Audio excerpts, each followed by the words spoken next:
नमस्कार, आप देख रहे हैं न्यूज फॉर नेशन और मैं हूं सांत्वना आपके साथ। कुडनी विधानसभा सीट पर उपचुनाव होने हैं और इस उपचुनाव में महज 24 घंटे रह गए हैं, जहां चुनाव प्रचार प्रसार पूरी तरीके से थम चुका है। तमाम दलों ने अपने प्रत्याशियों को लेकर एड़ी चोटी का जोर लगा दिया है। तो वहीं अब मतदान के बाद 8 दिसंबर को मतगणना के दिन ये फैसला हो जाएगा कि कुडनी की जनता का पक्ष किसके तरफ है।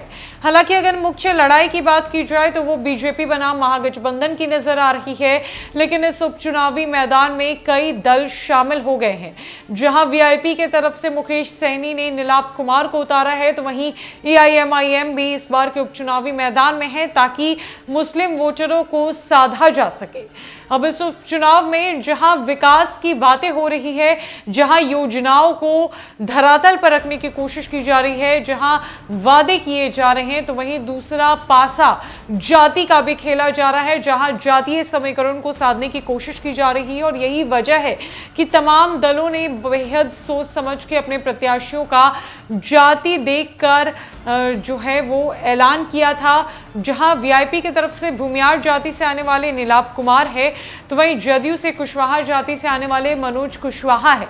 आरजेडी की बात की जाए तो आरजेडी ने अपनी सिटिंग सीट का त्याग करके जदयू को आगे रखा है इस उपचुनावी मैदान में। और अगर अब बीजेपी की बात की जाए तो बीजेपी ने वैश्य जाति से आने वाले केदार प्रसाद गुप्ता को मैदान में उतारा है। और एक मुस्लिम वर्ग जहां वोटर मुस्लिम की काफी ज्यादा है, इस वजह से एआईएमआईएम ने मुस्लिम प्रत्याशी को मैदान में उतारा है। तो ये तमाम दल एक जातिगत समीकरण को साधने की कोशिश कर रहे हैं ताकि उनके जो नाराज वोटर्स है, ताकि जो वोटर्स उनसे दूर हो गए हैं, वो उन्हें अपने खेमे में ले सके। अब देखना तो यह होगा कि जब फैसला आता है तो ये जातीय समीकरण काम आता है या फिर विकास को लेकर किए गए वादे।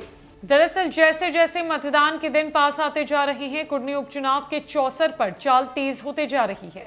मोहरे पर मोहरे आ रहे हैं, पासे पर पासा फेंका जा रहा है। राष्ट्रवाद और विकास के नाम पर मतदाताओं को अपने पाले में करने की कोशिश कर रहे दल जातिगत पासों के माध्यम से मतदाताओं को लुभा रहे हैं। मोकामा और गोपालगंज उपचुनाव में एक की बराबरी के बाद कुडनी विधानसभा सीट पर होने वाला उपचुनाव दोनों के लिए प्रतिष्ठा का विषय बन चुका है। भ्रष्टाचार के आरोप में राजद के डॉक्टर अनिल सैनी की विधायकी जाने के बाद उपचुनाव में सत्तारूढ़ महागठबंधन के सामने इस सीट को बचाने की चुनौती है। उसने जदयू को यह सीट दी, जिसने मनोज कुशवाहा को मैदान में उतारा है।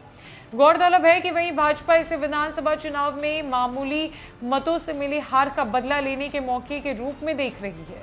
इसीलिए उसने पूर्व प्रत्याशी केदार प्रसाद गुप्ता पर ही भरोसा किया है। दोनों दल सामान्य चुनाव की तरह जोर लगाए हुए हैं। भाजपा राष्ट्रवाद के साथ अपनी सरकार में होने वाले विकास कार्यों को मुद्दा बना रही है, तो जदयू, राजद, कांग्रेस, हम और वामपंथी दलों का महागठबंधन नीतीश कुमार के मुख्यमंत्रित्व काल में हुए विकास को आधार बनाकर सीट बचाने में जुटा हुआ है। सबके पास काडर मतदाता हैं, जिसमें सभी सेंध लगाने की कोशिश कर रहे हैं।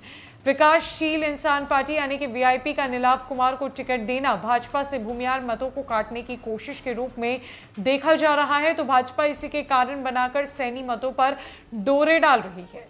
जदयू अपने काडर कुर्मी कुशवाहा मतों के साथ यादव मुस्लिम समीकरण की स्थिति मजबूत कर रहा है, लेकिन ऑल इंडिया मजलिसे इत्तेहादुल मुस्लिमीन यानी कि एआईएमआईएम के प्रत्याशी गुलाम मुर्तजा महागठबंधन के लिए चुनौती बन रहे हैं। ऐसे में सभी पार्टियों ने जातीय छत्रपों को साधने वाले नेताओं को मैदान में उतार दिया है।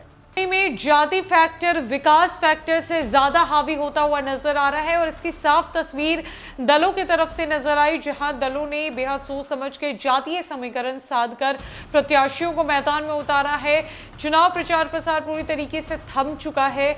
अब देखना यह है कि जनता का किस पार्टी पर और किस एजेंडे पर जो है सबसे ज्यादा जनता की नजर गई है, जनता का भरोसा गया है।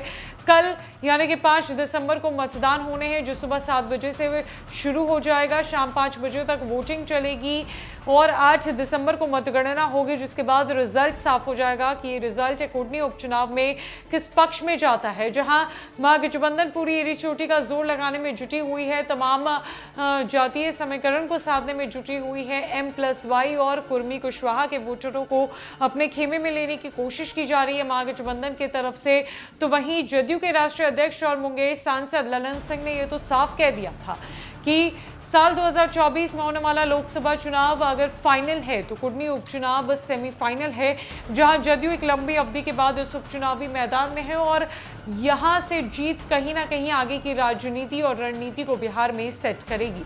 तो फिलहाल के लिए इस अपडेट में इतना ही। नमस्कार।